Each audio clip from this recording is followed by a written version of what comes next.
Enterprises அப்படிங்கிற ஒரு Penney ஸ்டாக்கை பற்றி பார்ப்போம்.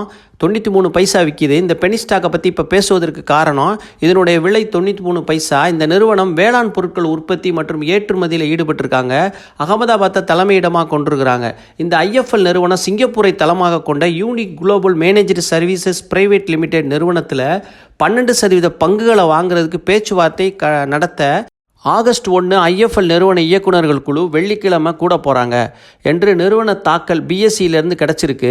நிறுவனத்தின் மூலதனத்தை வலுப்படுத்தவும் வளர்ச்சி திட்டங்களை மேம்படுத்தவும் ஒரு குறிப்பிடத்தக்க விஷயமாக இது ஐஎஃப்எல் நிறுவனத்திற்கு அமையும் என்று எதிர்பார்க்கலாம். பிஎஸ்சி தாக்கலில் குறிப்பிட்டுள்ளபடி 4 போர்ட்போலியோ இன்வெஸ்டர்ஸ் ஜூலை 11 நிலவரப்படி ஐஎஃப்எல் நிறுவனத்தில் 16% பங்குகளை வாங்கியிருக்கிறாங்க. ஜூலை 21 சந்தை முடிந்த பிறகு தான் இந்த விஷயம் வெளியே தெரிந்துச்சு.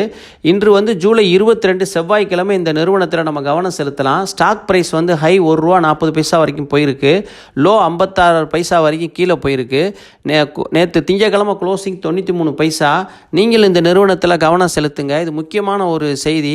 12% சிங்கப்பூரில் இருக்க ஒரு நிறுவனத்தை அக்வேசேஷன் பண்ணுறாங்க. அதனால் நீங்கள் இதில் கவனம் செலுத்துங்க. புக் வேல்யூ ரொம்ப சீப்பாக இருக்குது. ஒரு டைம் தான் இருக்குது. பிஇ ரேஷியோவும்